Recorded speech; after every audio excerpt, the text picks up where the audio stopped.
Chapter 1, Start. Today is a beautiful day. The sky was clear, and clouds were drifting lazily. The sun, as usual, brought warmth and light to this world, while everything unfolded as it always did. People started their day as usual, heading to work, fulfilling responsibilities, or perhaps doing nothing at all. In a city like any other in Japan, there was a school that stood out, fancier than the rest. Even if something strange were to occur, life wouldn't come to a halt, as today marked the first day of the school year. New students, alongside returning ones, gathered to begin their academic journey. Smiles adorned the faces of all the students as they walked the paths toward the school. For the boys, those smiles were wider, as this was a girls' school. Everyone seemed excited, wondering what this year might have in store for them. Everyone, that is, except for a single boy who sat alone on a park bench a mile away from the school. He had slightly long black hair that fell over his forehead and wore black-framed glasses. Around his neck rested a pair of headphones with glowing blue lines and intricate decorations. His clear blue eyes seemed to reflect the sky itself, and while his face might not have been the epitome of beauty, it could easily be called handsome. He wore the same boy's uniform of Kuo Academy, yet his demeanor was anything but eager. "It's fucking boring," the boy muttered under his breath, gazing up at the sky with an expression of annoyance. "I'm in a world with a vague mythology, no clear training system, and a broken power level. And yet, I can't do a damn thing." He sighed deeply, his frustration apparent. A gentle breeze swept through the park, rustling the leaves around him, but he paid it no mind. The stories always made it sound so exciting, he continued, almost talking to himself. Get isekai, gain powers, change the world. He gestured vaguely toward the horizon. He adjusted his glasses, his blue eyes narrowing slightly as he looked toward the distant silhouette of Kuo Academy. The laughter and chatter of students reached his ears, faint but unmistakable.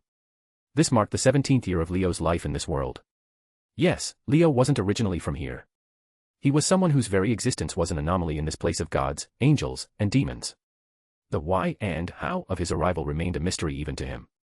It wasn't until a year ago, on his 16th birthday, that his memories returned. The event was nothing short of a disaster. One moment, he was cutting into a cake with his family, and the next, his mind was flooded with a lifetime of knowledge and experiences that weren't his. Overwhelmed by the revelation, he almost hurled the cake into his parents' faces out of sheer frustration. 16 years. 16 years he had lived blissfully ignorant, his memories sealed away, leaving him to grow up like any normal kid. And for what? So he could be dropped back into the chaos with only a year to prepare for what was essentially a death sentence. The city he lived in now wasn't ordinary. The school he was about to attend wasn't either. He'd pieced that much together quickly after his memories awakened. After several fruitless experiments, jumping off fences, trying to summon energy blasts, and even standing under a full moon in some ridiculous hope of transformation, he came to a sobering conclusion: he was a normal human. No powers. No hidden abilities. No divine spark. No dual cultivation manual. Just Leo, a regular guy with no means to survive in a world where the supernatural ran rampant. Faced with this, Leo devised what he believed was the best course of action: stay the hell away from anything remotely supernatural. His first plan was to convince his parents to leave the city altogether. After all, he knew what kind of trouble brewed here, he'd read enough stories and seen enough tropes to predict what might happen. But that idea fell apart quickly. His father had just landed a new job, one that brought him genuine happiness and financial stability for their family. His mother was equally content, and the thought of uprooting their lives based on vague warnings or flimsy excuses was impossible to sell. And so, Leo had no choice but to accept his reality. He was stuck in a death zone wrapped in plot armor that felt paper-thin. His goal now was survival. No heroics, no meddling with destiny, and definitely no drawing attention to himself. If he had any say in it, he'd graduate, move far away from this chaos, and live a quiet, supernatural-free life. Yeah, right, he muttered, kicking a pebble on the path as he made his way toward the school. His hands were stuffed into his pockets, his blue eyes scanning the distance as if expecting trouble to jump out at him any second. Just survive. That's the plan. No getting involved, no getting killed. He snorted at the thought. Simple enough, right? I guess it's not that simple, Leo muttered under his breath, his eyes narrowing as he noticed a figure standing on the rooftop of the school building. It was lunchtime and he was here to eat in silence. The girl had white hair, a youthful, almost innocent face, and was staring down at him with an intensity that made him feel like the biggest piece of filth in all of humanity. The sheer force of her gaze almost made him freeze in place. What the hell? Why was this lowly, looked like she wanted to burn him alive with just her eyes? He tried to break the tension with humor, hoping to diffuse whatever weird situation was unfolding. Look, I'm not your father. It's physically impossible for me to have a... Before he could finish, the lowly cut him off by throwing her bag directly at his face. Wah. Leo instinctively caught it with one hand, not expecting to react so quickly. The bag felt light in his grip, but the moment was a blur. Ah. He blinked, still processing what had just happened, only to find the lowly glaring down at him from above with her face now bright red. Oh. Okay, Leo quickly backpedaled, realizing his humor had hit entirely the wrong note. I'm kidding. You just had the look of a wrong child, all right. It was a pathetic attempt at damage control, but the lowly didn't seem to be having any of it. The angry fire in her eyes didn't waver. Leo, now more than a little nervous, tried to gauge if his last line had made things better or worse. Great, he muttered to himself, rubbing his forehead. First day at school, and I'm already pissing off lowly. Leo gave her a small, apologetic smile as he handed the bag back. I take back what I said. Now, let's have a truce, okay? He offered his hand, trying to ease the tension. My name is Leo, short for Leon Addis Williams, he said.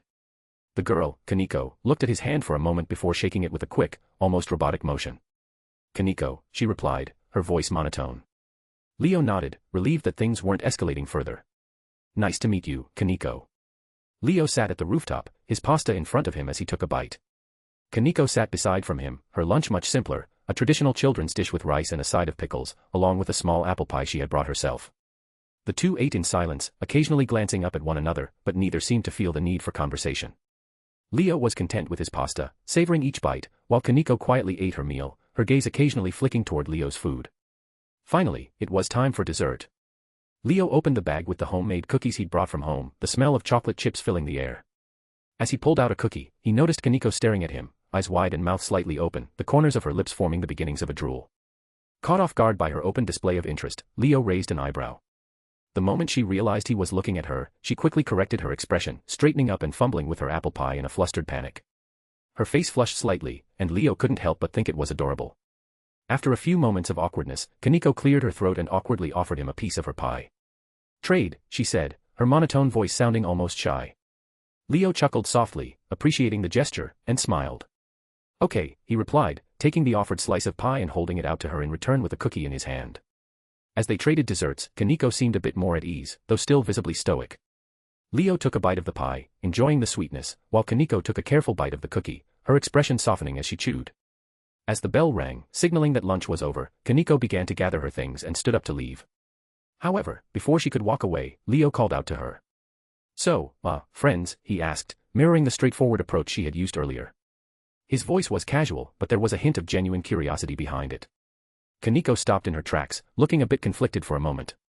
She hesitated, her eyes flicking between Leo and the ground as she processed the question. Finally, she nodded slightly, her face still expressionless but her voice softer than usual. Yes, she said quietly. Leo smiled, feeling a sense of warmth. All right, friends, he said with a small grin. It felt like a small but important step, and despite her usual monotone, he could tell that the gesture meant something to her. After Kaneko walked off, Leo remained on the rooftop, contemplating whether or not to just skip the rest of school. The temptation was strong, especially with the way his day had already been unfolding. It seemed easier to just avoid the inevitable and find somewhere quiet to pass the time. He sighed, leaning back against the rooftop railing. Leo knew exactly who Kaneko was. She was the rook in Rias Gremory's peerage, a key player in the supernatural world. And while he had always planned to steer clear of anything involving the supernatural, his own dumbass nature had somehow made it impossible for him to avoid crossing paths with her. Being on talking terms wasn't the worst thing in the world, but Leo wasn't ready to dive headfirst into the chaos that would likely follow. He had no intention of getting involved in the death zone of the plot that high school, especially in a world like this, seemed to revolve around. It wasn't that he disliked Kaneko or the people she was connected to, but Leo wasn't about to sign up for whatever mess the supernatural world had in store for him. Fuck it, Leo muttered to himself, the boredom of school and the looming uncertainty about his place in this world gnawing at him. He decided to sneak off to a manga cafe, figuring that a few hours of mindless escapism would be a decent distraction from the inevitable weirdness of his situation. Bullying kids in online games had always been a good pastime, but today, for some reason, that didn't feel as satisfying. Instead, he found himself curious about something else, money. Specifically, he wondered if the concept of Bitcoin, or something similar, existed in this world. He'd heard of it before, and in the world he'd come from, it was a great investment for the early bidders. And lo and behold, it was here too. A grin spread across his face as he researched, learning that Bitcoin was indeed a thing in this world. He had roughly $80 saved from all the pocket money GE never spent. I guess this is as good as a shot as any, Leo said to himself. $100 worth of Bitcoin it is. He decided to sell some of his collectibles, Pokemon cards and memorabilia from various franchises he'd been hoarding. If he managed to secure $100 worth of Bitcoin, At today's rate, it amounted to roughly 1,010 Bitcoin. Leo leaned back in his chair, a satisfied grin spreading across his face. The potential was staggering. This is going to be worth a lot in the future, he thought. Maybe even enough to secure his future, and if things went really well, he could make enough money to live comfortably while staying away from the supernatural mess. Not bad, he mused. At least if things get rough, I could just become the Batman of this world. Superpowers? But I'll just wing it like Bruce Wayne. With that thought, he felt a little more at ease. Money in hand, and a plan to stay out of trouble, at least for now, he decided to enjoy the rest of his day at the cafe, free from the complications of the world he found himself in. Times. Chapter 2, System. Leo sat on a bench in the park, idly eating ice cream as the warm hues of the setting sun painted the sky in shades of orange and pink. It was a rare moment of peace, just him, his tub of vanilla ice cream, and the soft rustling of leaves in the evening breeze. A black crow perched beside him on the bench, its beady eyes fixated on his ice cream. Without warning, the bird darted forward and pecked at the tub, scooping a bit of the creamy treat with its sharp beak. Leo froze mid-scoop, staring at the bird as it audaciously stole another peck. His ice-blue eyes narrowed in disbelief, and his grip on the spoon tightened. He stared at the crow, his gaze sharpening with every stolen bite. "Oh, you devilish bird," he muttered slowly, setting the tub aside. In one swift motion, he reached out, his hand snapping behind the bird's neck before it could react. With a startled caw, the crow flapped its wings in a frenzy, trying to escape his iron grip. Leo lifted it up, holding its squawking body aloft as he grinned like a madman. "Gotcha," he said, laughing triumphantly. "After minutes of you annoying me, I finally get to annoy you back." The crow cawed indignantly, its wings flapping harder, but Leo's grip held firm. He held the bird up to eye level, his grin turning into an icy smirk. "You think I'm done?" he asked, his voice dripping with mock menace. "Nah, your ass is getting domesticated." The bird paused, tilting its head as if confused, its caws subsiding. Leo leaned closer, locking eyes with the bewildered creature.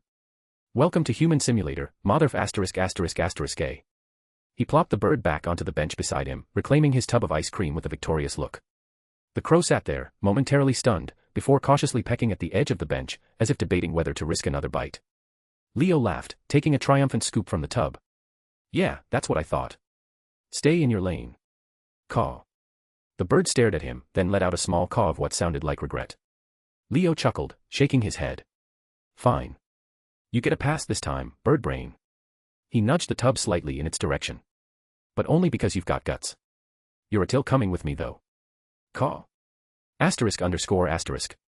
Leo strolled back home, headphones blasting J-pop he had carefully curated in this world. Ronan, the now officially named crow perched on his head like some magical guardian from a fantasy game, occasionally flapped his wings for balance. It had been 3 years since he befriended the bird, luring it with a bag of Lay's chips he barely had the heart to share. The artificial flavors and addictive preservatives had done their job, bonding the free-spirited bird to him in a way no one else could. Today, after eating ice cream with it, he decided it was time for Ronan to meet his parents properly. Maybe he'd even set up a little nest for the bird on their balcony, a safe haven for the occasional visit. It seemed like a good way to solidify their partnership, especially since Ronan had basically become a constant in his life. As Leo reached the front gate of his house, he spotted someone odd. Tsubaki Shinra stood near the gate, holding a piece of paper in her hand, her expression puzzled as she glanced between it and her surroundings. She looked like she was searching for an address and was clearly out of place in the quiet neighborhood. Curious, Leo leaned slightly forward and tapped her shoulder from behind. "Hello, you seem lost," he said casually. The disoriented girl turned around sharply, gasping in surprise. Her confusion morphed into faint relief when she saw him. "Oh, thank God," she said. "Can you help me find this address?" She held up the paper, pointing to the address written on it. Leo took a glance at it, and his brain stalled for a moment. "Oh, that's my address," he thought. Still, he tried to keep his composure and asked nonchalantly, "Why are you looking for this place? Is it for a friend or something?" Tsubaki sighed, her annoyance clear in her tone. "Some guy skipped school on the first day," she said, narrowing her eyes. "And, as if that wasn't bad enough, when we tried contacting his parents, we found out he filled out made-up phone numbers on the forms. So, I'm here to inform his parents." With every word she spoke, Leo's face grew more and more comically neutral. "Oh, she's talking about me," he thought, slight panic creeping in. Thinking quickly, he forced a clueless smile and pointed to the opposite end of the street. "Oh, that address. It should be down there, a couple of blocks that way," he said, his tone full of mock helpfulness. Tsubaki tilted her head, studying him for a moment. Her eyes narrowed slightly, and she suddenly glanced at the uniform he was wearing. Then at his face. Her gaze sharpened. "Wait a second." Leo's neutral expression shattered slightly. Oh no, she's figuring it out. Before he could react, she said firmly, "You're the one I'm looking for, aren't you?" Leo froze, staring at her with a blank expression. In his mind, the words echoed like a death knell. It's over. She knows. He thought jokingly. She probably used some sort of magic to figure it out, but if there was one thing Leo excelled at, it was definitely playing the victim card. Even if he didn't have the racial privileges, he figured it was worth a shot. He scratched the back of his head awkwardly and gave her his best, guilty but innocent, look. I'd really appreciate it if you didn't tell my parents. It would make them really sad, he said, lowering his tone to sound as remorseful as possible. I swear this won't happen again, but I had to take this guy to the vet. He pointed at Ronan, who was perched on his head, giving off the air of a sweet, concerned pet rather than his usual asshole self. I couldn't just watch him suffer, so I ditched school to get him the treatment he needed. I'm really sorry. My mom doesn't need to know about it, please, he added, injecting a touch of desperation into his voice. Tsubaki stared at him, clearly torn between following through with her duty and believing his story. Ronan, as if understanding the stakes, fluffed up his feathers adorably and let out a soft, plaintive caw. She sighed, her resolve wavering. You know, you could have just informed the student council or at least a teacher. They would have helped. Leo's eyes widened in mock shock as he placed a hand over his mouth. Oh, I didn't think of that at all, he exclaimed, sounding genuinely horrified at his supposed lapse in judgment. Tsubaki pinched the bridge of her nose and exhaled. Fine, she said, though her tone made it clear she wasn't entirely convinced. But if this happens again, I will inform your parents, understand? Leo nodded eagerly, giving her his most earnest look. Thank you so much. You're a lifesaver. Ronan let out a triumphant caw, as if thanking her too. Tsubaki shook her head as a slight blush creeped on her face at his behavior, clearly, and handed him the address paper she'd been holding. You're lucky I'm feeling generous today, she muttered before turning to leave. As she walked away, Leo sighed in relief, muttering under his breath, crisis averted.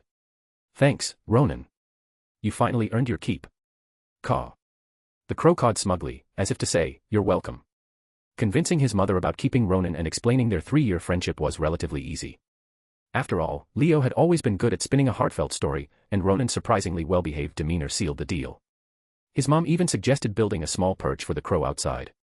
Thanks, Mom. Leo said enthusiastically. But don't let him fly around the kitchen, okay?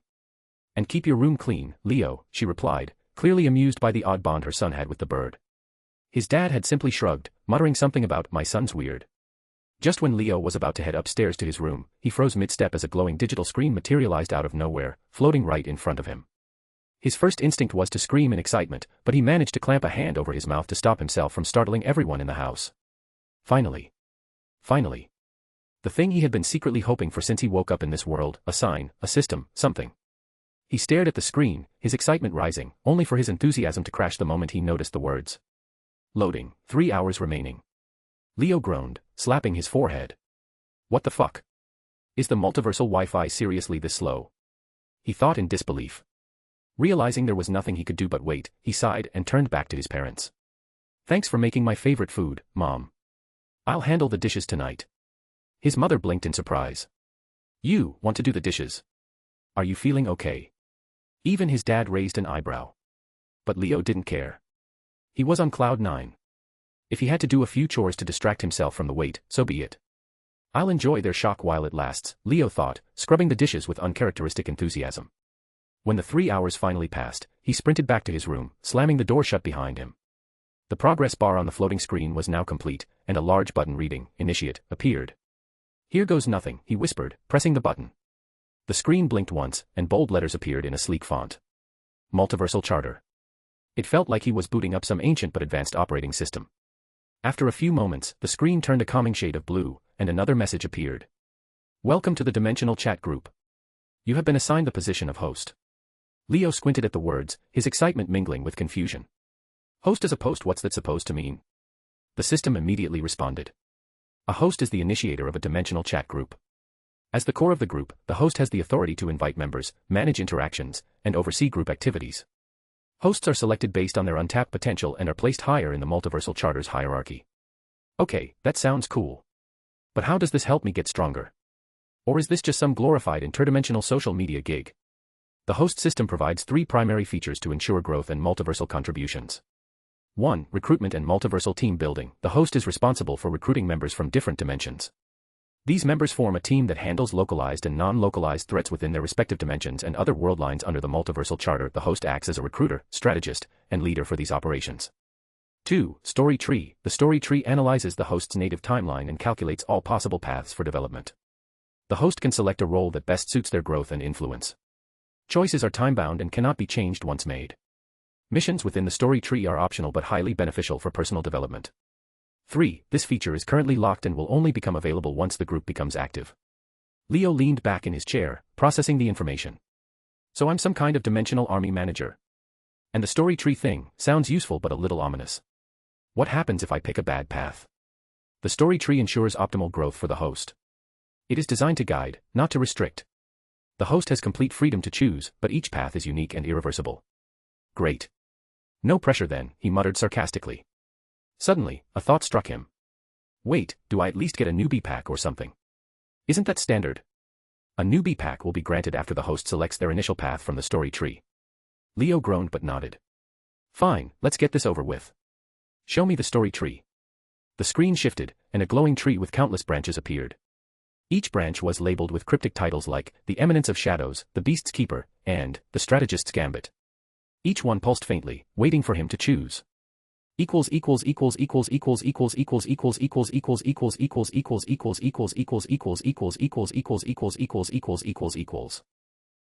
and reviews please.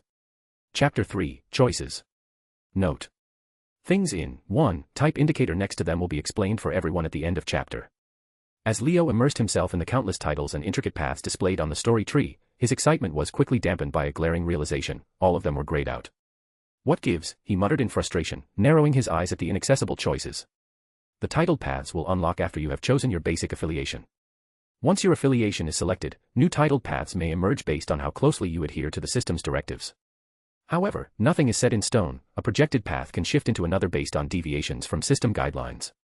The only constant is the chosen affiliation. Leo let out a long sigh, leaning back in his chair. So, I'm stuck until I pick my alignment. The screen shifted, and a new menu appeared. 7 choices floated in front of him, each accompanied by a basic description and the rewards they offered. 3 of them immediately caught his eye: the far left, the far right, and the exact central option. Underneath each of these, a bold warning was written: not advisable. Curiosity piqued, he examined the first extreme option on the far left. Enemy of all existence. Guaranteed destruction of the universe at your hands upon 100% completion.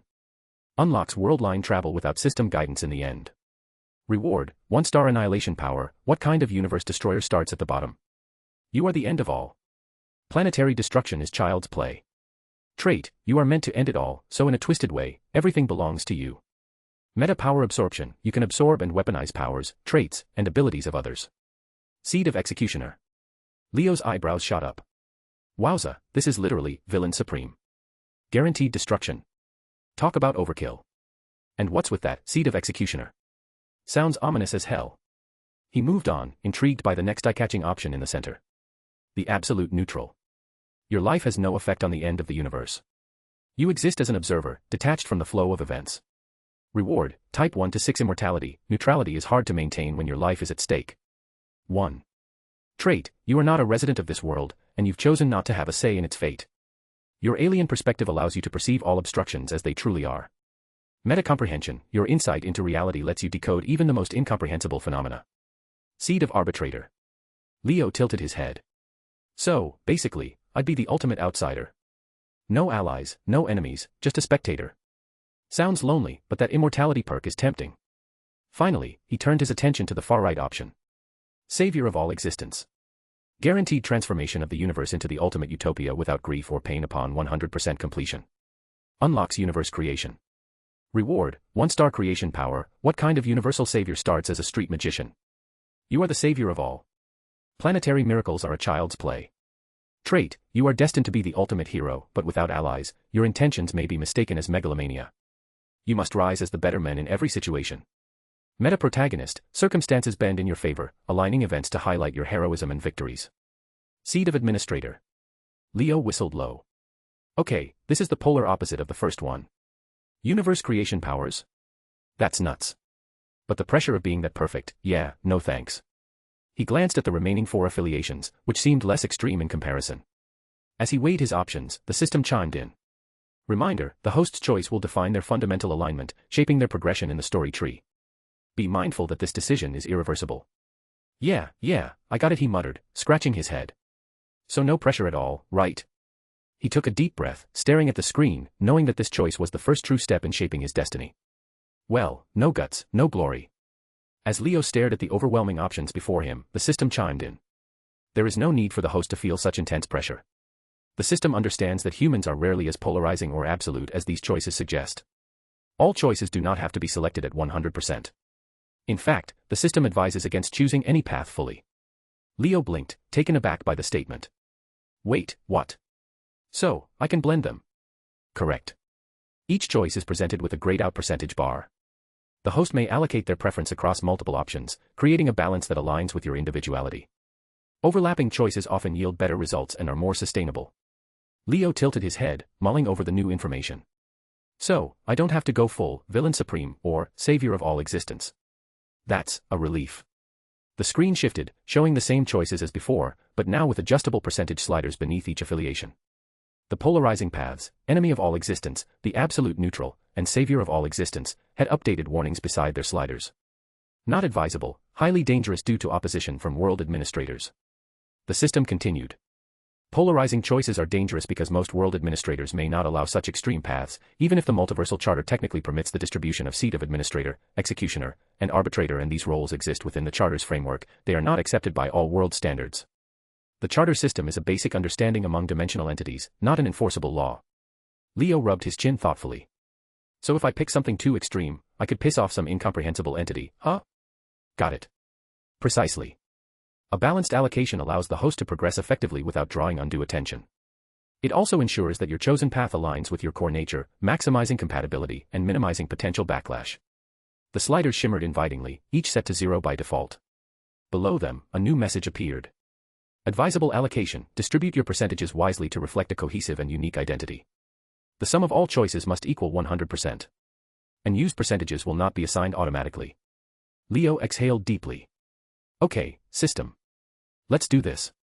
He looked at the sliders, realizing that his decision here would not just shape his destiny but also define how others, whether allies or enemies, perceived him in the multiverse. In the end, Leo decided on a balanced approach. He needed offensive power, but also defensive capabilities. After careful consideration, he began adjusting the sliders. Enemy of all existence, extreme evil 5%. The absolute neutral, 30%, 4 high defensive traits. Savior of all existence, creation spectrum 5%. Other evil spectrum options, 20% plus 20%. Remaining creation spectrum options, 10% plus 10%. The percentages felt right, offering a blend of offense, defense, and versatility with more focus on the offense. All right, he said to himself, nodding at the configuration. A bit of destruction, a bit of creation, and a whole lot of defense. Let's see how this plays out. The system responded immediately. Loading. Generating story tree. Calculating possibilities. The screen lit up with equations, possibilities, and symbols that seemed far beyond Leo's comprehension, flashing rapidly in a dizzying display. Numbers and diagrams intertwined, flowing like a waterfall of logic and chaos. Leo squinted. What even are those equations? Do I need a degree in interdimensional physics for this? The system ignored his question, continuing to process. After what felt like an eternity, the screen flickered and let out a soft boop. Generating new B-pack. A message popped up. Congratulations, host. You have chosen a unique combination of alignments. While this configuration grants more power and versatility than the seal of exterminator, pure evil choice, it is not the most efficient path. The hybrid nature of this alignment creates a much longer journey and less talent. Mastery may require additional effort to balance conflicting traits. Leo blinked, his grin faltering slightly. Wait, are you saying I've made things harder for myself? Correct. However, this path offers increased adaptability and long-term potential, making the host capable of handling a wider variety of challenges within the multiversal charter. While the road may be longer, it ensures a more well-rounded progression. Leo sighed. Great, so I'm taking the scenic route to becoming a badass. The system elaborated further. The chosen path combines offensive potential from destructive alignments with enhanced survivability from the neutral alignment, complemented by support capabilities from the creation spectrum. This hybrid structure ensures adaptability in varied scenarios, albeit with slower progression compared to a singular alignment choice. Initializing new B path. Rewards incoming. Stand by. As the screen began to load once again, Leo couldn't help but feel a mix of excitement and trepidation. The screen finalized Leo's chosen path, the system began detailing the rewards, each appearing with a glowing effect on the screen. Rewards granted. 1. Type 4 Immortality, Resilient Regeneration. The host can regenerate from nearly any physical damage, ensuring survival even in the most hostile environments. 2. Type 6 Immortality, Existence Preservation Parasitic. The host's informational essence is preserved. Even if the physical body is destroyed, the host cannot be erased easily from reality. This grants defense against conceptual and metaphysical attacks. 3. Skill, Informational Parasite. A unique ability that allows the host to attack and consume the informational essence of objects, beings, or even concepts. This skill can destabilize or outright destroy enemies, rendering their abilities ineffective. However, misuse could damage unintended targets, making precise control essential. 4. Skill, Informational Creation. The perfect counterbalance to Informational Parasite. This ability lets the host create or rewrite information, modifying reality itself. It can enhance objects, repair damage, or create new concepts altogether. This skill is powerful but requires caution, as altering too much can destabilize the world. 5. Super Attack Skill, Unnamed. A heavy AP skill capable of directly targeting and obliterating the informational core of enemies. This attack bypasses traditional defenses and delivers devastating damage. However, it is resource-intensive and should be reserved for critical situations. Trait granted. Humanity's evil, the worst humanity can produce. The host embodies the darkest potential of humanity given the alignment.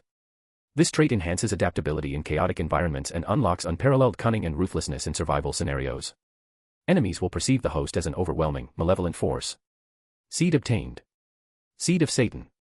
A unique essence tied to destruction, rebellion, and absolute power. This seed will grow as the host progresses, unlocking deeper layers of its potential. Leo leaned back, a mix of excitement and apprehension settling in. Well, that's intense.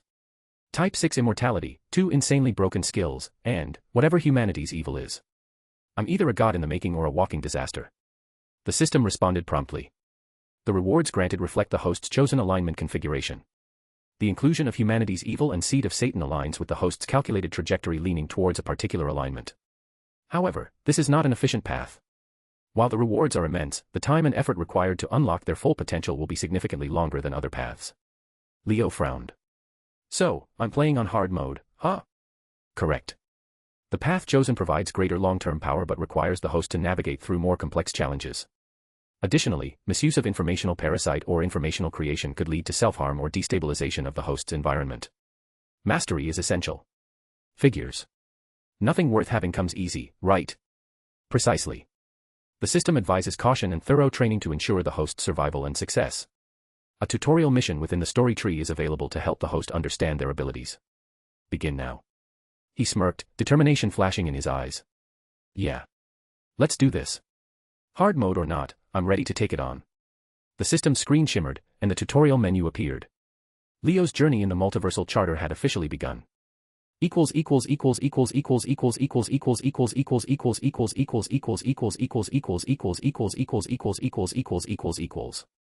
Stones and reviews please. 1. Type 1 to 6 Immortalities. 1. Eternal life. Characters gifted with this type of immortality cannot die from natural causes, such as old age or conventional illness, but can be killed by unnatural causes. To clarify, this type of immortality can include both those who do not age at all, and those who still grow old, but will never die of old age. However, in the case of the latter, it should be made clear that this is not just longevity, as characters with that ability will eventually die of old age, as opposed to eternal life, for which dying of old age is not possible. Examples: Bell, Dungeons & Dragons, Alucard, Hellsing, Monica, Doki Doki Literature Club. 2. Resilient immortality. Characters with this degree of immortality can indefinitely survive injuries that would otherwise be lethal to a normal person, without needing to heal. This type of immortality can have different levels of effectiveness and can be bypassed, for example, by causing extremely severe wounds or the complete destruction of the body or specific parts of it, such as the head, etc. Examples: Rikuo Nura, Nurarihion no Mago, Lavos, Chrono, Thor, Marvel Comics. 3. Immortality via regeneration. Characters with this type of immortality can simply regenerate from wounds that would normally be lethal, though its effectiveness depends on the degree of the regeneration. Examples: The Beast, Infamous, Ji Ning, Desolate Era, Dr. Gi, Sikian no Inganak. 4. Immortality via reincarnation or resurrection. Characters that are immortal because, whenever they die, they will simply reincarnate within another body or resurrect themselves at a later point in time. Examples: Knives Millions, Trigun, Darkseid, DC Comics, Tuska the Demon Killer, Warhammer 40,000. 5. Deathless immortality. Characters who exist unbound by conventional life or death, or do not exist at all, and thus cannot be traditionally killed. Typically, abilities such as existence erasure are needed to destroy them. Examples: Kuromiwina, I was caught up in a hero summoning, but that world is at peace. Kathpalig, Nanatsu no Taizai, Dementor, Wizarding World. 6. Parasitic, the character is able to attain a sort of immortality by abandoning bodies whenever necessary to transfer their consciousness to another body, whether they are possessing someone else or switching to a backup body. Examples: Molecule Man, Marvel Comics, Kurumi Tokisaki, Data Live, Wang Lin, Renegade Immortal. Chapter 4, Satan in Town. Extra large chapter. Also, I'll warn you, this story is slow-paced, but it will start picking momentum from next chapter. 2 days later, Leo sat in his classroom, his posture the picture-perfect ideal of a diligent student. His back straight, his gaze unwavering, and his eyes seemingly glued to the blackboard. The teacher droned on about chemical equations, scrawling formulas on the board, but for Leo, it was all white noise. His mind was as empty as a void, not registering a single word being spoken. He had mastered the art of awakened sleep. On the surface, he appeared deeply engrossed in the lesson, the model student, but in reality, his consciousness was focused elsewhere. Over the past 2 days, Leo had been steadily working on his informational parasite skill. While 2 days ago he couldn't yet wield it without contact, incremental changes in the informational essence of his classmates had been a good practice dummy. His targets sat far from him, carefully chosen to avoid suspicion. A lanky boy near the window, a girl fiddling with her pen 2 rows behind him, both of them seemed ordinary, unaware of what was happening. They weren't random, though. He had intentionally picked people known for their intelligence, aiming to enhance fragments of their cognitive ability. It wasn't a full-blown change yet, but small edits, nudging their thought patterns, redirecting their focus, excess potential, and gradually amplifying his own intelligence in return by stuffying their composition. Leo's inner monologue hummed with sharp focus. 2 meters. That's the range right now. It's still limited. If I push harder, maybe I can extend it to 3 meters. 4 meters. Damn it, why do I still need contact for complete rewrites? He had successfully altered a few classmates who'd been in close proximity earlier, simple edits, nothing drastic. A girl who'd been constantly interrupting others during group work now hesitated before speaking, her sharp tongue dulled just enough. A boy who'd been failing miserably in math had suddenly started improving slowly. All experiments, small ripples in their essence, but still underwhelming compared to the potential Leo sought. This skill is too slow, he thought. If I can't even tweak something at range, what's the combat application of it? I need to level up fast. He focused on the boy by the window again. Leo's mental threads reached toward him like an invisible web, feeling out the boundaries of his information. It was like brushing against a canvas and finding the threads in the weave.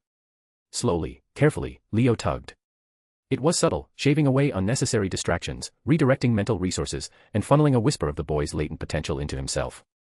And it worked. Just slightly. He felt a twinge in his own mind, like the faintest drop of clarity had splashed into his thoughts. His head buzzed lightly, a pleasant sensation, as if his brain was stretching itself. The boy, meanwhile, yawned and scratched his head, oblivious. Another success. He pushed harder, his focus narrowing, trying to stretch the skill further. The threads connecting him to the boy began to fray, vibrating under the strain. His brain throbbed slightly, a warning. It is to note that even at this range, if Leo could kill him by messing up his canvas, but precision manipulation required efforts. Leo sighed internally, releasing the thread before it snapped entirely. For now, his experiments had to remain small-scale. But he was learning, every attempt taught him more about the mechanics of the skill. The edits he was making were getting cleaner, more precise. Soon, he'd be able to push past these limitations. The teacher's voice interrupted his thoughts. Leo, could you solve the next equation? Snapped out of his trance, Leo blinked and stood up, his face perfectly calm. He had no idea what was on the board. He hadn't been listening at all. But his enhanced intellect and pre-available knowledge in his brain carried him through. Scanning the board for barely a second, he grasped its solution almost instantly and rattled off the answer with confident ease. Correct, the teacher said, slightly impressed.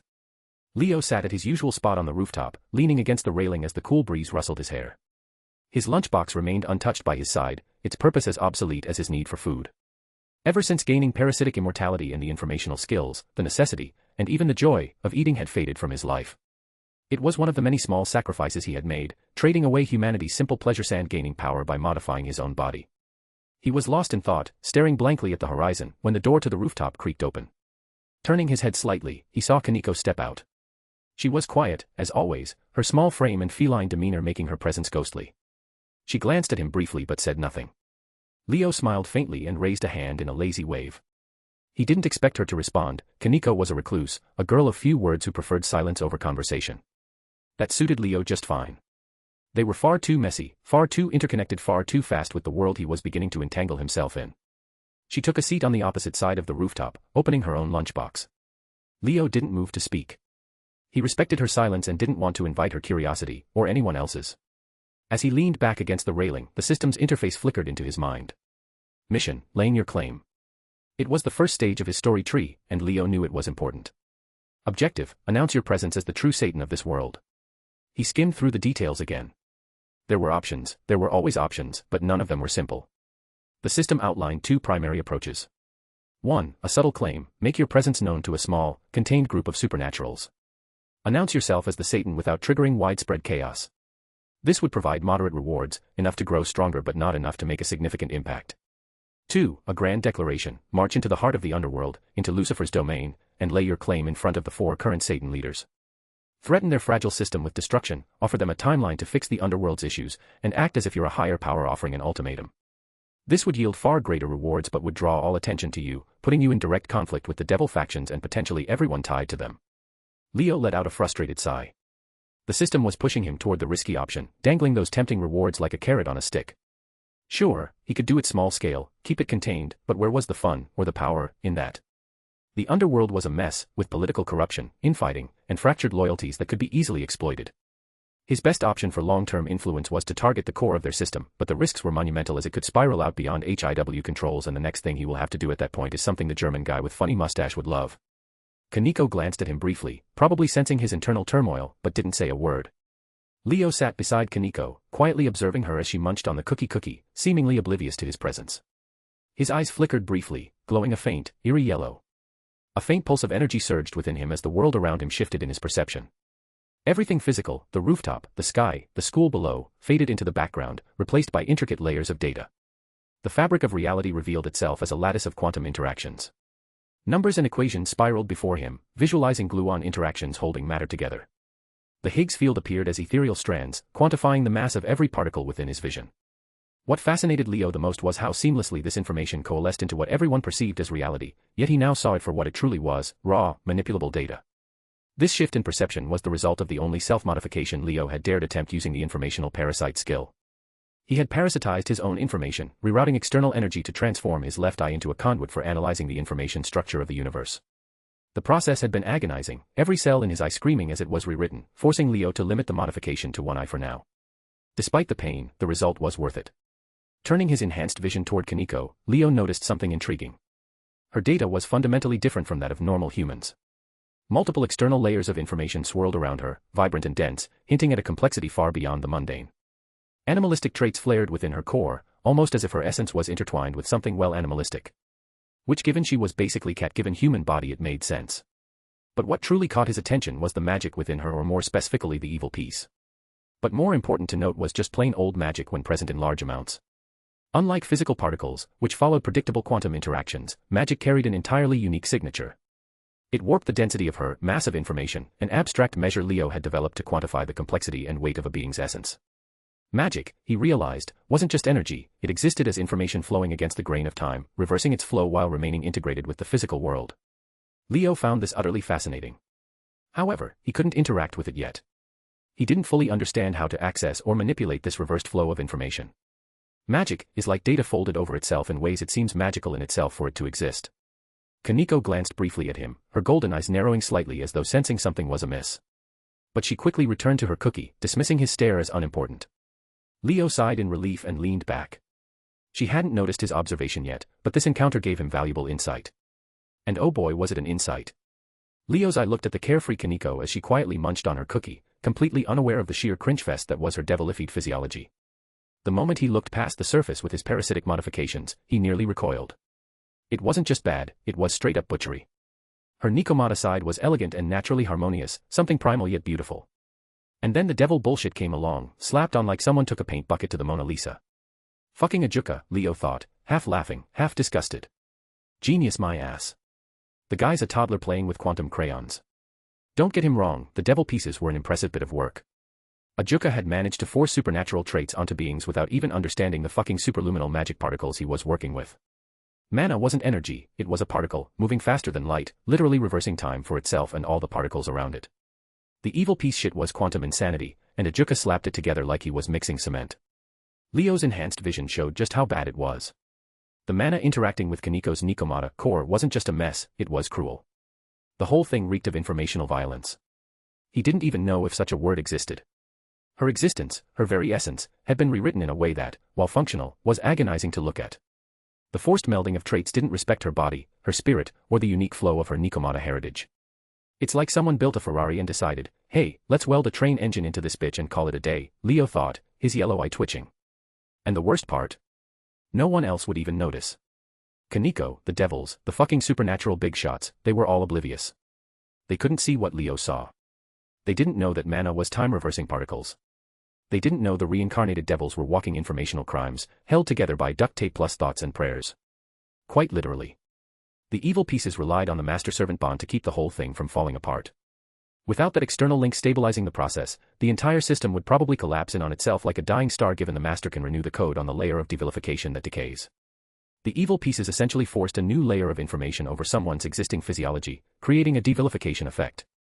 But here's the kicker, it didn't actually bother to integrate properly if one wasn't naturally compatible. Instead, it pinned itself into place using the mental and magical connection to the master as a stabilizer. The bond acted like some kind of janky scaffold and backup, constantly holding the pieces together because the devilification wasn't strong enough to stand on its own. The quantum framework of incompatible reincarnated devils was so fundamentally unstable it could only function because of this external crutch if things start to get bad. The native magic particles of the original body were essentially bullied into holding the new physiology in place.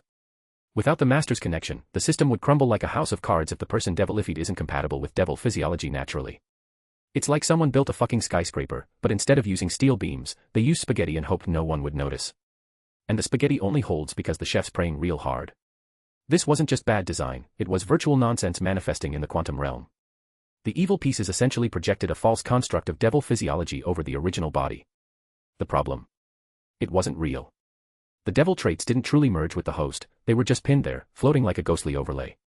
It was all a facade, held together by belief, loyalty, and the master-servant link. The sheer absurdity of it made Leo's eye twitch. Ajuka Beelzebub, hailed as a genius, had created this half-assed system without even realizing how fundamentally unstable it was, or maybe he did. Leo doesn't know. And yet, despite how flawed it was, it somehow worked. The reincarnated devils walked, talked, and wielded magic like the system wasn't a disaster waiting to happen. But Leo knew better. He saw the cracks in the foundation present in Kaniko, the way the magic particles strained to maintain the illusion. One wrong move, one severed bond, and the whole thing could fall apart, resulting in a clusterfuck of problems. Which do emerge in strays. Anyways, let's move on. Leo finally managed to calm himself, his frustration with the devil physiology mess fading enough for him to focus on something else, or someone else. Sitting next to him, Kaniko continued to munch on her cookie, her silence as impenetrable as ever. Without really thinking it through, he turned to her and asked, "What are you doing next Sunday?" Kaniko stopped mid-bite and turned her head toward him, her expression unreadable but her stare sharp enough to cut. The silence that followed wasn't a neutral one, it was a heavy, judging silence that made it abundantly clear what she thought of his sudden question. If looks could talk, hers would have been screaming. "You're filth. Absolute, irredeemable filth." Leo could almost feel the weight of her unspoken accusations. "She thinks I'm into Lolis." "Fuck." He raised a hand defensively, shaking his head. "No, no, no," he said, as if trying to physically block her thoughts. "I'm not romantically interested in you. You don't even remotely fit my criteria." His eyes flicked over her frame briefly, flat, small, clearly younger looking than she actually was. "I mean, obviously. You're not my type." Kaniko's glare intensified, her eyes narrowing just enough to make him sweat. Leo sighed, rubbing the back of his neck as he tried to recover from the self-dug pit he'd fallen into. "Look, I'm normal, okay? A regular person. And this isn't, whatever you think it is. Ever since I was a kid, I've just been bad at making friends. I had a few, but honestly, they weren't great. You know the kind of friends who talk too much and just never shut the fuck up? Yeah, those. Anyway, I was thinking maybe we could be considered friends. Like, we could hang out or something. Do normal friend stuff." Kaniko continued to stare at him, her expression unchanging. She didn't give him even the slightest sign of acknowledgement, let alone agreement, and Leo started to feel the need to fill the silence with more justification. "Not weird stuff," he clarified quickly. "Just, normal. Casual. Whatever." In reality, though, this whole "let's be friends" thing was mostly a cover. Sure, Leo genuinely appreciated the quiet, companionable silence she brought to the table. Sitting next to Kaneko for the past few days without having to endure mind-numbing small talk had been the best friend-like experience of his life, but that wasn't his main goal. The real reason was the guilt. Every time Leo looked at her, the absurd patchwork of her devil and Nikomata physiology stared back at him like an insult to nature. The evil peace system that had turned her into a devil was effective, sure, but the way it melded with her Nikomata origins was horrifying. Sloppy didn't even begin to cover it. And Kaneko didn't deserve that. She hadn't asked to become this stitched-together mess. Leo figured that if he could get close enough, maybe he could use the time together to tweak and correct her evil piece. Even if it was just a small adjustment, it might make things easier for her. He hadn't quite figured out how to do it yet, but the silent camaraderie they shared gave him the perfect excuse to keep trying. For now, though, he waited, awkwardly enduring her glare. Kaneko didn't respond to his offer of friendship, but she didn't leave either. She simply went back to her cookie, ignoring him as if his existence didn't matter. After a few moments of silence, the white-haired girl finally spoke, her voice soft and measured. Okay, let's be friends, she said, almost as if testing the words for herself. Leo blinked, mildly surprised. He hadn't expected her to actually agree, let alone acknowledge his rambling. Before he could respond, she continued, still speaking quietly but with a tone that carried more weight than he anticipated. I'm Kaneko, she introduced herself simply, her amber eyes meeting his for a brief second before flicking away again. And I'll probably not be able to go with you on Sunday. But she hesitated for a moment, as if weighing her next words carefully, then shrugged. Maybe we could go somewhere on Monday. Skip school or something. I don't know. Leo raised a brow at that, not entirely sure if she was joking. Kaneko, the stoic and silent recluse, suggesting they ditch school. That was unexpected. I just hate math class, she admitted, her tone flat but tinged with a faint hint of exasperation. And I'll do anything to skip it. She glanced at him again, this time with a look that almost seemed curious. Last I checked, you skip school sometimes too. So, maybe you can help me or something. The confession caught Leo off guard. This was, without a doubt, the most Kaneko had ever said in a single conversation. It was almost out of character for her, completely out of character, actually. She was usually so quiet, so reserved, that this sudden willingness to engage felt strange. And yet, he could understand why. Kaneko probably enjoyed his company, even if she'd never say it outright. Unlike others, Leo didn't bother her with endless questions or force her into conversations she clearly didn't want to have. He was respectful of her silence, and when he did talk, it wasn't to fill the air with meaningless chatter. Maybe that was why she felt comfortable enough to open up, even if just a little. For his part, Leo simply nodded. Sure. Monday works, he said, keeping his voice light and nonchalant, as if this entire interaction wasn't completely surprising. He wasn't going to ruin the moment by making a big deal out of it.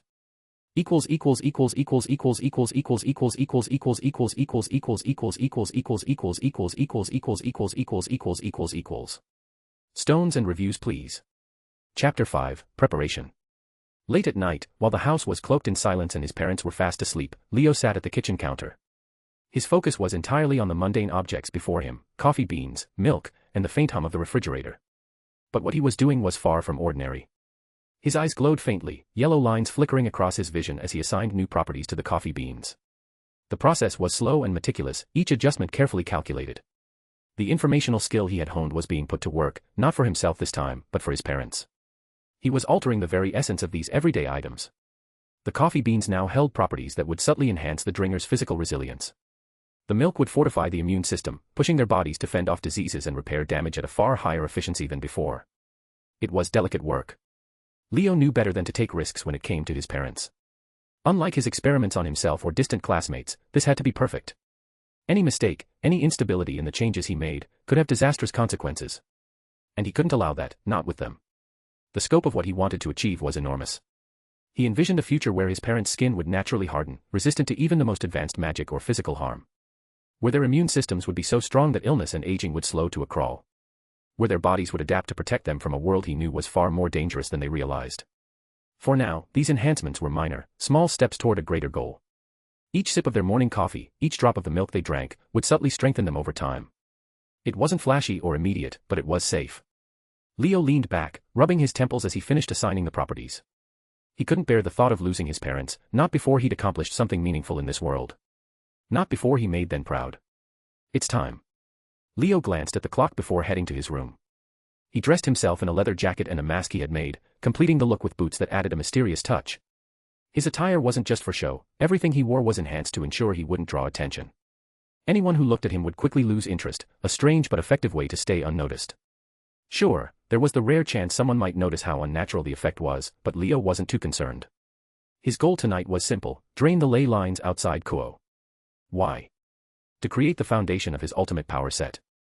His skills were parasitic in nature, so the idea of creating something self-sustaining and infinitely useful appealed to him. He planned to construct a separate dimension, an informationally hostile one. The nature of this dimension would allow him to wield unquantifiable power, effectively letting him rewrite reality itself if he mastered it. But constructing a dimension wasn't a simple task. It required immense energy, far more than he had on his own. His reserves were below average, pathetically so when compared to most beings in this world. Even though he could manipulate information naturally, he simply didn't have the raw magic to create such a massive structure. That's where the ley lines came in. They would provide the vast amounts of energy he needed to begin. However, this wasn't just about the dimension. Leo had other plans, too. He intended to rebuild his body using the best traits of the beings he had encountered. The physiology of devils, the Nikomata traits he had observed, the unique attributes of ghost spirits, and even aspects of a fallen angel he had seen by chance, all of these would be incorporated into his new body. His goal was to create a body with the best magical makeup, one capable of utilizing mana, the bizarre quantum particle, more efficiently than anything else in existence. He wanted to turn his body into the ultimate magical furnace, one that could adapt and harness energy on a level no one could rival. Leo didn't care about the absurdity of his plans or the scale of what he was trying to accomplish. He had made up his mind. He stepped into the night. Leo didn't have any fancy way to leave Kuo, so he did what any regular person would: he booked a bus. Now, sitting uncomfortably in his seat, he couldn't help but think this was the worst decision he'd made in a while. His goal was straightforward: head to a small, secluded area between Kyoto and Kuo, where he could siphon magical energy from the ley lines. There was a ley line outside Kuo that would work, smaller compared to Kyoto's ley lines, but it would suffice for his purpose. The problem wasn't the destination, though, it was the journey. He should have thought this through. A teleporter, maybe some kind of magical transportation spell, literally anything would have been better than sitting on this bus. His only company was a bizarrely flirty grandmother seated across from him. She kept throwing awkward comments his way, leaving him frozen in a mix of discomfort and second-hand embarrassment. "This is the worst," he muttered under his breath, staring out the window to avoid any more eye contact. The bus trundled along, the dim lights of Kuo fading into the distance as he got closer to his destination. As soon as the bus came to a halt, Leo stepped off and found himself on a dimly lit dirt path flanked by towering trees. The air was heavy, thick with the energy he was here to claim. He exhaled deeply, cracking his neck in preparation for what came next. "I should have just done this earlier," he grumbled, rolling his eyes at his own short-sightedness. He closed his eyes, focusing intently. Within seconds, his body began to shift, the information embedded in his very being rewriting itself under his will. With a sickening series of cracks and pops, his shoulder blades split apart as wings erupted from his back. The pain was indescribable, his bones realigning, nerves reconfiguring, but it wasn't like he couldn't do anything about it. He'd already realized, mid-transformation, that he could just switch off his pain receptors. And, of course, he did. But still, why didn't I think of that earlier? He thought bitterly. Not that he'd ever admit to being stupid. No way.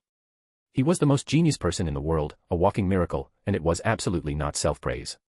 His new wings twitched as he experimentally stretched them, the dark feathers gleaming faintly under the moonlight. Without wasting another second, he kicked off the ground and took to the skies, the cold wind cutting against his face as he soared over the dense forest. It didn't take long to find the place, a quiet, isolated patch where the concentration of natural energy was strongest. Landing silently, Leo stood amidst the dense foliage, the air buzzing with raw energy. For a moment, he hesitated, staring at the ground beneath his feet. "What's the point of wasting time with rituals?" he muttered. With that thought, he simply plunged his hand into the earth, his fingers digging into the soil. Immediately, the energy surged toward him, a wild, untamed force that he began siphoning into himself. It wasn't a simple process, his body wasn't exactly built to handle this much power at once. But that didn't matter. He focused, actively rebuilding his own vessel on the fly, his concentration razor-sharp. Time began to slow as his mind accelerated, every second stretched out like hours. It wasn't just a trick of perception, he was literally speeding up his mental processes to ensure every adjustment was perfect. Every strand of energy was being restructured, reshaped, and stored with absolute precision. He felt the power flooding into him, stronger with each passing moment. Sweat beaded on his brow despite his accelerated state. With the energy coursing through him, Leo made a decisive move. Instead of funneling all of it toward external goals, he redirected a portion inward, using it to modify and enhance himself. And given that natural energy was tainted with human malice, it would only make sense to use it on something he already had. He closed his eyes, focusing on the core of his being, where that seed of Satan lay dormant. The essence of that seed represented a blueprint of immense potential. Carefully, he began to channel the energy into it, shaping and expanding its influence over his body. Slowly, his physical makeup began to shift, adapting to the changes. Next, he turned his attention to something he had scanned earlier, the Nikomata physique. Having observed and analyzed Kaneko, he decided to incorporate elements of her physiology.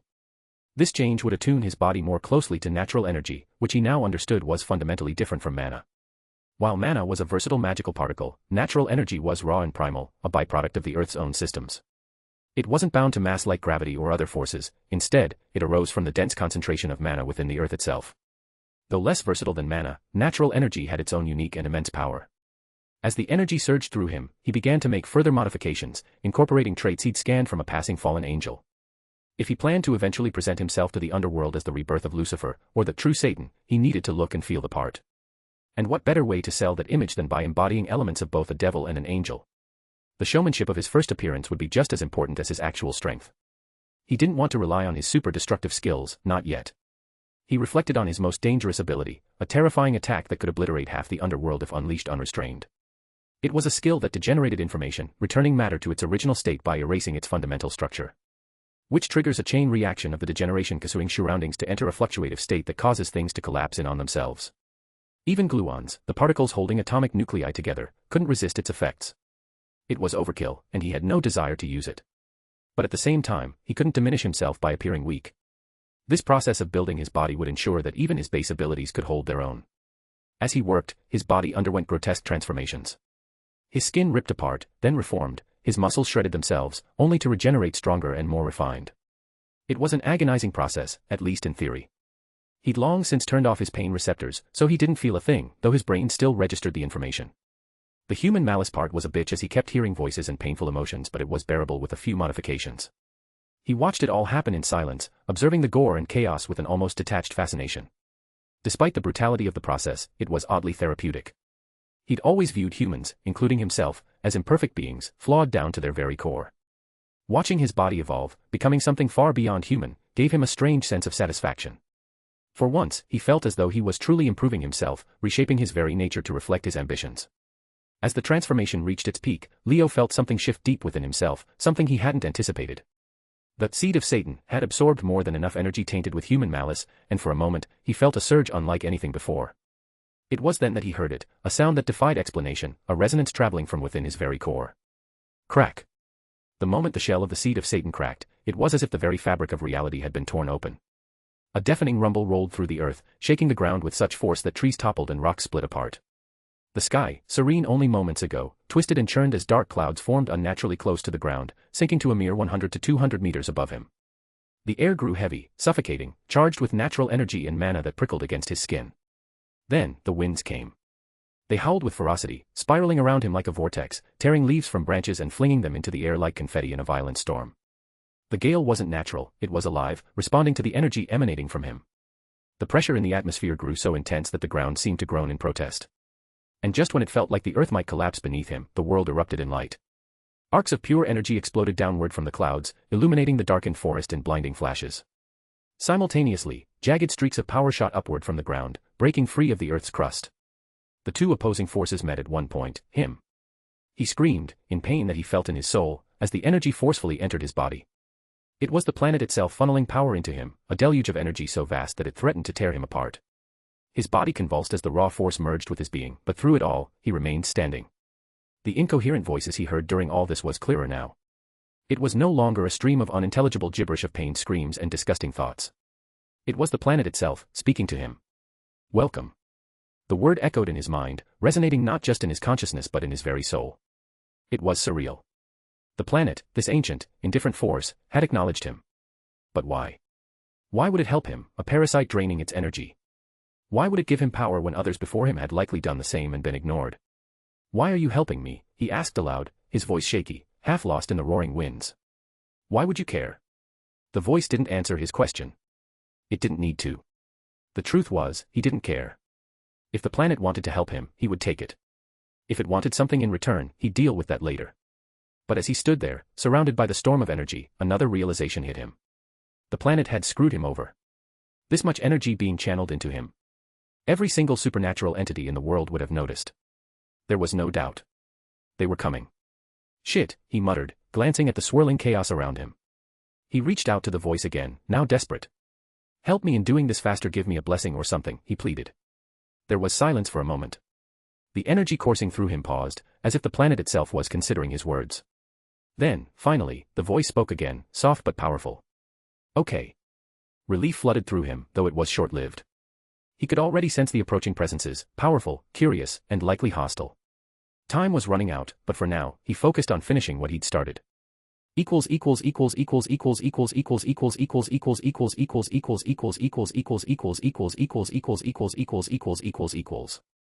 Stones and reviews please. Chapter 6, I'm dead. Lost my entire fucking chapter. Fuck you web novel. Chapter 7, Divine. Tried my best to rewrite the fire chapter. Sun. The arcs of energy around him calmed down, fading into the thick, dense fog of magic that surrounded him. It wasn't just his power, this was the planet's energy, left behind, still lingering, as if the world was hesitant to let go. He didn't need to absorb it, didn't even want to. He just stood there, feeling calm. The blessing of the planet had taken effect. He couldn't hear her voice anymore, but the sense of peace she left behind was overwhelming. His mind was empty, no ambitions, no anger, no endless thoughts of power or survival. Just calm. He felt as if he was being hugged by his mother. A tear rolled down his face, catching him off guard. It wasn't sadness, not really. It was everything he had bottled up finally breaking free. He had never let himself feel like this. Not until now. And it wasn't painful, it was freeing. Leo didn't think of himself as complicated. He was just a guy trying to get stronger, trying to keep going. He didn't have grand plans to rule or destroy. He just wanted to have fun and get ahead. He took a deep breath, his thoughts settling as he opened himself to the world around him. He felt it, the air, the plants, the animals, every single life connected to the planet. He could feel the energy lines running through the earth, like veins pumping life into the world. It was beautiful. Even if it's not something he hadn't seen before, but currently it felt different. And the power. It was exhilarating. He could command the air, the animals, the very ground beneath his feet. He could teleport anywhere in an instant, travel the planet with a thought. It wasn't power, it was connection. But then, he noticed the supernatural eyes. Dozens of them, maybe more, trying to pierce through the dense magical fog around him. Fallen angels, yokai, devils, the gods, they were all out there, watching, waiting. Annoying. A lone thought popped in his head. He let out a deep breath, his calm slipping into something sharper, more purposeful. If they wanted to see him, then he'd give them something unforgettable. Leo's form began to shift. His face matured, his features taking on a sharper, more commanding presence. Horns emerged from his head, black as the void and etched with glowing red runes that pulsed like a heartbeat. His eyes turned pure crimson, adorned with golden rings. Tattoos began to crawl across his skin, red and molten like magma, forming runes that radiated power. A halo of dark light appeared, not above his head like a saint's but behind him, drawing light into itself, and at its center was a lone shining star. And then came his wings. They weren't the grotesque, leathery wings of devils, nor the feathered wings of angels. No, he wouldn't compromise on his drip. His wings were void incarnate, stretching wide and vast, filled with swirling stars and constellations, a night sky torn from the heavens and made his own. Leo's transformation completed, the air around him stilled. His form exuded a faint crimson aura. His eyes laced with spirals of golden light. With a single snap of his fingers, the magical dents and tears in the space surrounding him were instantly mended, the reality bending to his will. He glanced at the yokai, devils, and fallen angels standing before him, clearly low-class beings, given how unimpressive their auras were. Their faces were unremarkable, and clearly side characters, he muttered dismissively under his breath. Leo snapped his fingers again, and the hidden presences, those who thought they could escape his notice, were forcibly dragged into the open. Their bodies collapsed in a heap before him as his overwhelming energy rendered them unconscious in an instant. With a flick of his wrist, they were stacked into a mound like discarded toys. Satisfied for now, he turned his gaze skyward. The divine eyes, those of gods and beings from realms beyond mortal comprehension, watched him with unhidden interest. He could feel their scrutiny like an invasive itch on his skin. His glowing eyes narrowed. I do not like that, he rasped, his voice hoarse from the toll of his transformation. If you wish to deal with me, come down here. I prefer face-to-face conversations. Many of the divine eyes blinked out of existence, seemingly okay with his wish. Yet some remained, defiant in their curiosity. Among them were Odin's piercing gaze from Asgard, the goddess of Venus's fiery disdain, and the Greeks, who, as usual, refused to back down. Leo's lips curled in irritation. Didn't I tell you to stop looking, he said coldly, his tone carrying an undercurrent of lethal warning. The lingering gazes didn't waver, further igniting his ire. You've seen enough. It's not even my debut yet. Why ruin the fun? He raised his hand, dark tendrils of power coiling around his fingers. A wave of heat emanated from his body, distorting the air around him. His crimson aura pulsated like a living entity, the power of the seed of Satan intertwining with his will. With a voice that carried both malice and divine authority, he began to cast his first magic, modifying it on the go. In tongues born of chaos, I summon the fracture.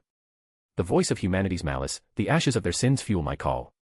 By the stars extinguished in false worship, I bring upheaval. At these words, his crimson aura began to shimmer, gaining a molten golden edge.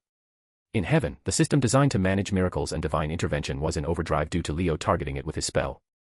Its core, a radiant, pulsating entity of divine energy, flickered erratically.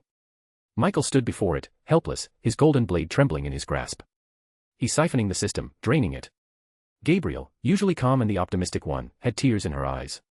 If this continues, the heaven system itself will collapse. We cannot stop him.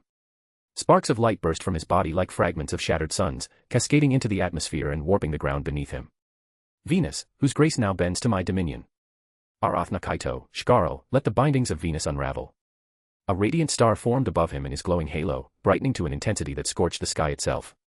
Leo began using the new language mid-chant. It randomly popped in his head.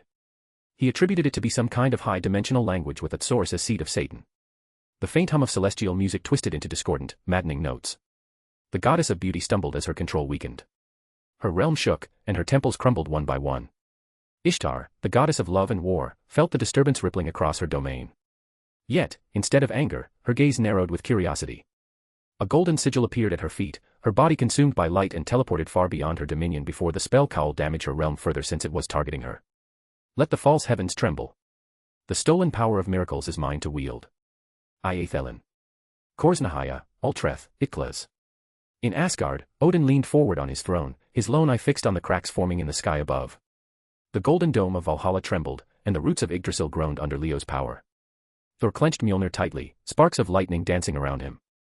This is no mortal or divine language, Thor growled, his tone heavy with apprehension. Father, what is this creature? Odin's face remained calm, but his voice carried a grim edge. Something I do not understand. Something that even the gods would do well to fear. To you who watch unseen, the false shepherds of unworthy thrones. I cast your gaze back to your crumbling dominions. I return your sight with annihilation.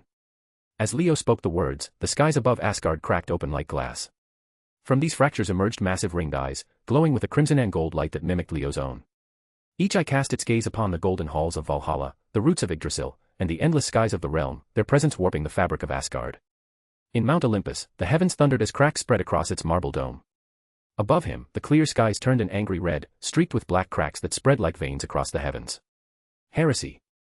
Zeus bellowed, his thunderbolt crackling with raw power. He dares challenge Olympus itself.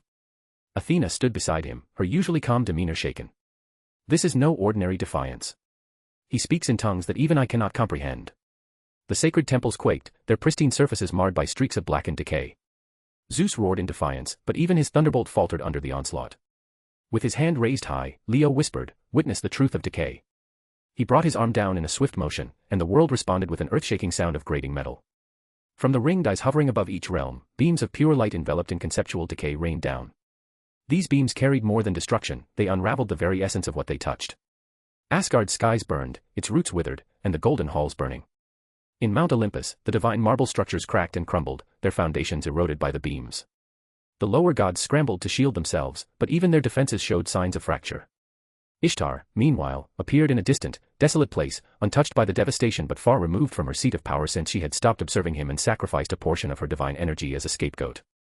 She gazed into the distance, her lips curling into a smile. Interesting, she murmured, her tone carrying a hint of amusement and intrigue. As the light faded, the skies of all the realms were left scarred, their very existence marked by Leo's power. The divine eyes vanished, retreating into their domains to recover and defend against further destruction. Leo stood amidst the silence, a satisfied smile on his lips. "That's better," he said softly. Without a trace, his form shimmered and disappeared, leaving only the echoes of his chant and the lingering scars of his wrath across the realms. 2 days later, Leo sat on the same bench he'd claimed on his first day of school. The warm morning sun bathed the campus in golden light, and a gentle breeze rustled the leaves in the trees above. It was peaceful, quiet in a way that didn't match the chaos he'd unleashed not long ago. The world had moved on. The sight of the sky splitting apart, the divine glow surrounding him, and the awestruck terror it caused were wiped from memory. The supernatural world had done its job, erasing the incident from human minds and cleaning up the mess. Honestly, Leo appreciated it. He wasn't in the mood to deal with the aftermath himself. He leaned back on the bench, headphones over his ears, a soft hum escaping him as the music drowned out the world. Today, he was supposed to skip school with Kaneko, but he had plenty of time to meet up with her later. Right now, he was just enjoying the moment, the warmth of the sun, the rhythm of his music. Ronan, his small fiercely loyal companion, was perched on his shoulder, occasionally ruffling his feathers as if he, too, was basking in the serene atmosphere. Leo's thoughts drifted as he stared up at the sky. He wasn't sure why, but he found himself replaying the events from 2 days ago. Maybe it was the lingering exhaustion from channeling so much power, or maybe he was just amused by how easily the gods had backed down. Either way, it felt far away now, like it had happened in another lifetime. His daydreaming was interrupted by a shadow falling over him. He pulled his gaze from the sky just in time to see Tsubaki standing in front of him. She didn't say anything at first, just reached for his headphones, clearly intent on snapping him out of his relaxed state. Before her hand could reach them, Ronan struck, pecking her fingers sharply. Caw. Oh. Leo chuckled, pulling the headphones off himself. Ronan doesn't like people messing with his spot, you know. Tsubaki glared at him, rubbing her hand as she folded her arms, a gesture that unintentionally emphasized her breasts. You're skipping school again, she said, her tone half accusing, half resigned. Leo gave her his trademark lazy grin. You know, if you tried seducing me, I might stop. Her glare intensified, her face flushing with irritation. You still haven't submitted your parents' phone number to the school, she shot back, her voice rising slightly. Leo shrugged, tilting his head innocently. Teehee. Don't teehee me. Tsubaki snapped, clearly exasperated. With a sigh, Leo leaned back on the bench. Come on, you skipped classes too. Nobody ever says anything about that. She raised an eyebrow, her tone sharp. My case is different. Well, Leo replied, stretching his arms lazily, so is mine. Tsubaki let out a frustrated sigh, reaching again for his headphones. This time, Ronan didn't just peck her hand, he let out an angry screech, flapping his wings as if to chase her off. Caw. All right. Stupid bird. Tsubaki muttered, wincing as she rubbed her hand. Ronan didn't seem to like the insult. He launched himself at her, pecking and flapping aggressively. Hey. Stop it. I'm sorry. Tsubaki yelled, running in circles as the bird chased her. Leo leaned forward, resting his chin in his hand as he watched the scene unfold, a wide grin on his face. You shouldn't have called him stupid, he said, barely holding back his laughter. After 2 solid minutes of chaos, Leo finally called Ronan back. All right, buddy, that's enough. Come on. The bird reluctantly flew back to his shoulder, still glaring at Tsubaki as if daring her to try something again. Tsubaki turned to face Leo, still catching her breath. You need to, she started, but before she could finish, she tripped, her foot catching on the edge of the pathway. Leo moved without thinking, catching her by the waist before she could hit the ground. For a moment, the world seemed to hold its breath. The wind undersrewed the assignment and picked up its speed, scattering leaves around them, and sunlight filtered through the trees just right, casting a warm glow on the scene. Tsubaki's heart skipped a beat as Leo brushed a strand of hair from her face, his usual smirk softened into something almost gentle. His passive charm, enhanced by Venus's authority, made the moment feel straight out of a romance novel. Her cheeks turned bright red, and her mind went blank. She couldn't even remember why she'd come to find him in the first place. Leo, still holding her, raised an eyebrow. You okay there? He asked, his voice light with amusement. Tsubaki couldn't form a coherent response, her heart racing as she nodded silently. Leo chuckled, helping her stand upright before stepping back. Careful now. Wouldn't want you to get hurt. Tsubaki muttered something under her breath, her face still flushed as she tried to compose herself. But the moment was already etched into her mind, and she knew it wouldn't fade anytime soon.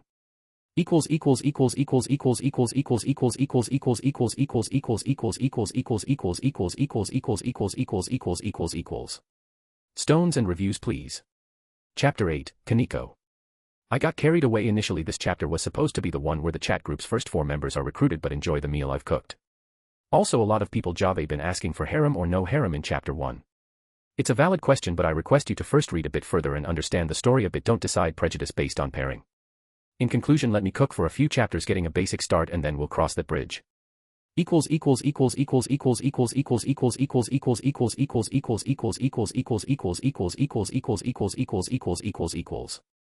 Tsubaki stood in the hallway, blinking as she realized Leo was already gone, leaving her behind like a dazed fool. She grumbled under her breath about how infuriating he was before turning on her heel, muttering something about stupid boys and their annoying charm. Meanwhile, outside the school gates, Leo walked with Kaneko by his side. The petite white-haired girl followed silently, her expression calm as always, though her eyes occasionally flicked toward him, curious about his sudden decision to leave. I usually just hang out at a manga cafe or chill at the park with Ronan, Leo said, glancing at her. But today, I think we should do something a little more exceptional as our first outing as friends. Kaneko looked at him with her usual deadpan expression but raised an eyebrow. Exceptional. Trust me, Leo said, flashing a grin. I've got the perfect place in mind. Pulling out his phone, he dialed the cab service he had pre-booked earlier. As he ended the call, he turned back to her. We're going to a water park, he declared, his tone brimming with confidence. Kaneko's brow furrowed. But Kuo doesn't have a water park. Leo shrugged. Meh, it's only an hour's drive. We've got plenty of time to make a round trip. Totally worth it. Her eyes widened slightly, a faint twitch of irritation crossing her face. She muttered something under her breath about how this baka should have told her earlier, but her voice grew louder as she said, I don't have a swimsuit.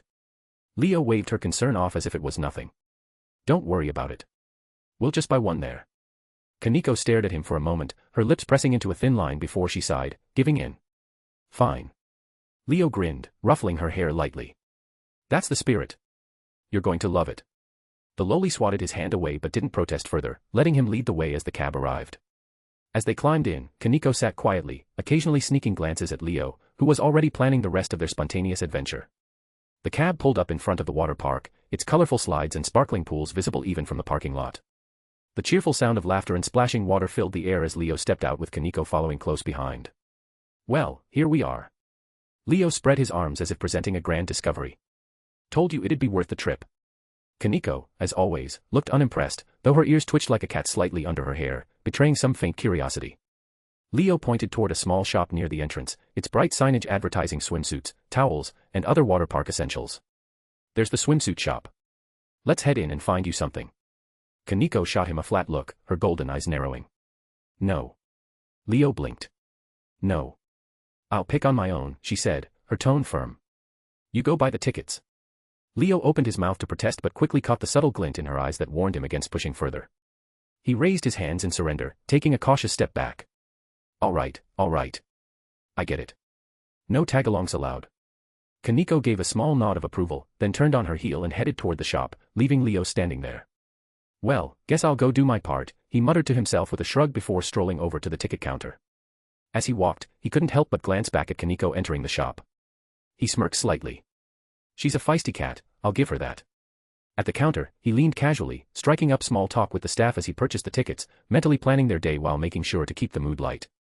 The water park buzzed with life, the sounds of rushing water, the shrieks of children, and the laughter of families filled the air. Leo and Kaneko had spent most of their day exploring everything the park had to offer.